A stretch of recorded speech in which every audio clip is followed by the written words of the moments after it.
At Barrier, many of our customers who want to get Cyber Essentials certified hesitate to do so because they're concerned about the ability to comply with different elements of the standard. But we found that a lot of these hesitations are the result of myths and misconceptions about the standard, or what we call mythconceptions. In this series, we're going to tackle those mythconceptions to remove the hesitation to pursue this important cybersecurity standard. In this video, we're going to tackle the mythconceptions around what MFA means in the standard. The NCSC has included the need and the requirement to have MFA on accounts, especially on software as a service accounts. And it's going to be required not just for admins, but for normal user accounts as well.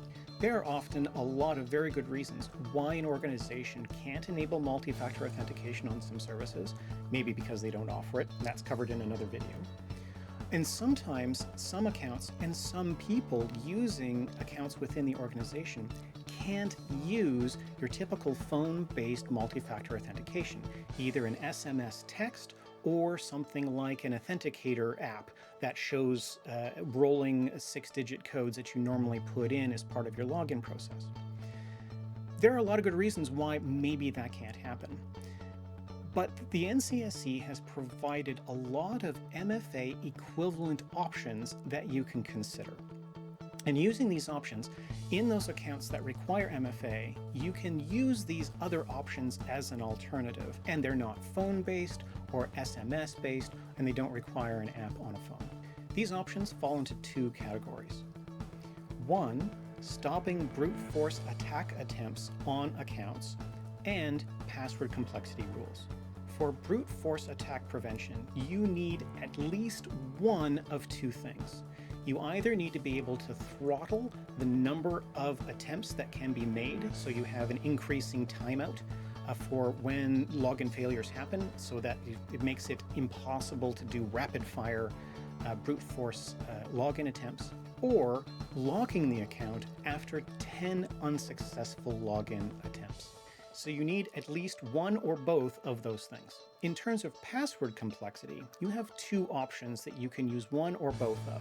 You can have a minimum password length of 12 characters, or you can have a minimum password length of 8 characters, but you check the password when the password is created against a deny list of commonly used passwords.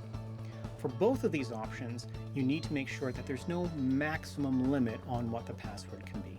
So you need at least one or both of those brute force prevention controls, and you need one or both of those password complexity rules applied to the accounts. And if you can do that, you have something the NCSC has deemed to be MFA equivalent. But it is to be noted that an MFA app on a phone is considered to be the strongest and best defense for an account. Barrier offers these securely compliant tips about multi-factor authentication that may or may not help you with your Cyber Essentials certification, but they are considered good and best practices and things that you should consider. Tip number 1. An authentication service layer in between your organization and your third-party systems like software as a service can help provide extra strength and extra multi-factor authentication options and better account controls than you might be able to do on your own. So adding in services like a CASB or a SASE authentication layer can provide you with more secure options for your staff and for your employees so that you can secure their accounts with a little bit more flexibility. While SMS texts are considered okay and compliant within Cyber Essentials, it is well understood that that is not the most secure option. Your best secure option is an authentication app on a phone or some other device that provides a 6-digit code that the user uses after they've logged in with their username and password. That's the most secure option.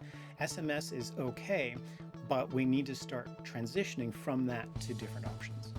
And as a helpful tip, if an employee uses a phone for their multi-factor authentication, if that employee only uses that phone just for MFA and nothing else related to the business, then that phone doesn't come into scope within Cyber Essentials. And that's good news if you have people using really old phones or old devices or personal devices they don't want to get dragged into scope within Cyber Essentials, but they do want to use it for multi-factor authentication. So if they're using their personal devices, really old devices, and all they're using it for is multi-factor authentication and nothing else that touches business systems or data, then those devices are out of scope and you don't have to worry about those. If you have any questions about Cyber Essentials, please contact IASME directly and they will give you an authoritative answer to your questions. And if you have any questions about the tips that we've provided, or if you would like a Cyber Essentials readiness assessment, please contact Barrier and we'd love to help you out.